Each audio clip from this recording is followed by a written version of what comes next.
I reached the pinnacle of success in the business world.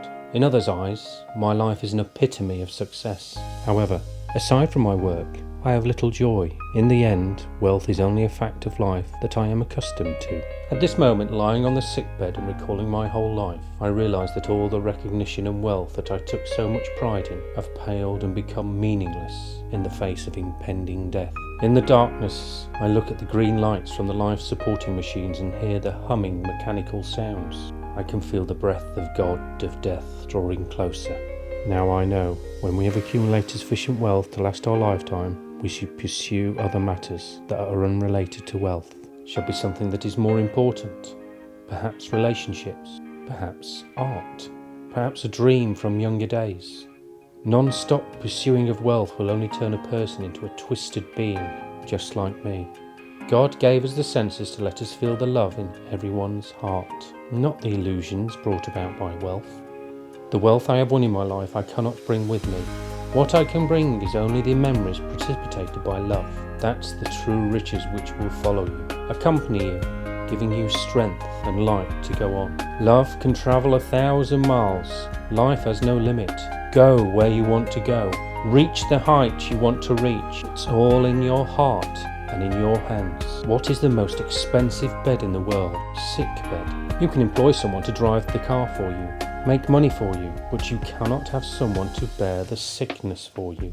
Material things lost can be found, but there is one thing that can never be found when it is lost: life. When a person goes into the operating room, he realizes that there is one book that he is yet to finish reading: Book of Healthy Life. Whichever stage in life we are at right now, with time we will face the day when the curtain comes down. Treasure love for your family, love for your spouse, love for your friends. Treat yourself well.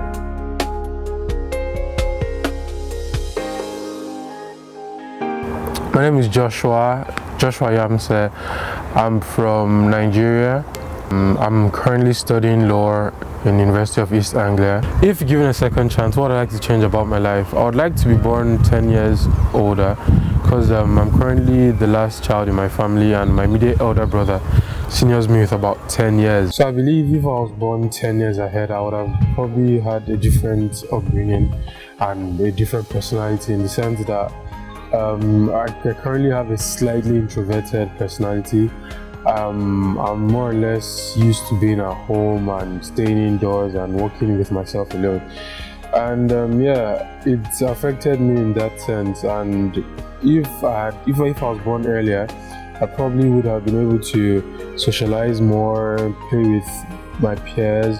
Because the only periods I ever got to play with my age mates and my age group were either in school or through neighbors or through people I see in church or anywhere else. I have 2 sisters and 2 brothers, so there are times where I went to play with my sisters and they didn't want to play with me. There are also times I went to play with my brothers and they didn't have time for me and felt I shouldn't be with them, or I shouldn't be busy with them because they have better things to do. I think being born earlier would have changed anything. I think it would have, in the sense that I'll probably be a different person. Although I doubt I would have changed my personality, but I know I'll probably be more outgoing, and because I've been used to interacting with people and doing fun stuff outside. But currently I'm more or less an introvert, in the sense that I like staying at home, and I prefer doing things alone and stuff. But yeah, I believe if I'd grown up, if I was born earlier, I probably would have been a lot more outgoing or interested in doing things outside. Okay. My name is Andy Christophe. I'm from Great Yarmouth in Norfolk, but I'm living here in Cambridge for this degree course, and it's my 3rd year doing fine arts. And I'm a mature student, so over 21. and I love painting, sculptures and printmaking and photography. So too much really, because they would prefer you on a degree show to pin yourself down and be specialist in one. But that's not likely to happen. So far in life, am I where I want to be? Well, I would have preferred to have done this at the right age, so gone to uni at 18, 19, 20, or even 20s, but not wait as long as I did, because then I think you've got the time to get where you want to be, to slowly use the building blocks and be doing what you love from early on. So it does help to know what you want to be doing and to make sure you start doing it to get where you really want to be. So now I'll see where I want to be when this degree course is over, and see as a mature student where I stand in the job market. The one thing I'd like to change about my own life, okay, in my control. My control, then I think I would have traveled more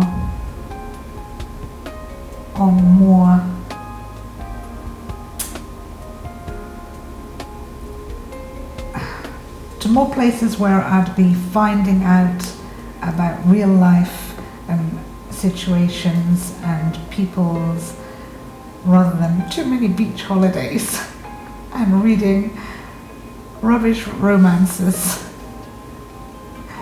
Yeah, I think when you get a little bit older, you look back on things, and I think even now, at the end of a bad film, of 2 hours of a bad film, even that can be a regret, because you'll get up and think, wow, that was so bad, I'll never get that 2 hours back again. So lots of 2 hours here and 2 weeks there. Yeah, had more focus in exploring and to ultimately find yourself, the best you can be for yourself and everyone around you. Do I feel accomplished and satisfied? No, there's always too much to strive for, to be content as an artist. There's just too much to be able to do and go and see, so that peaceful, content and satisfied, I think that's going to have to wait for all folks on.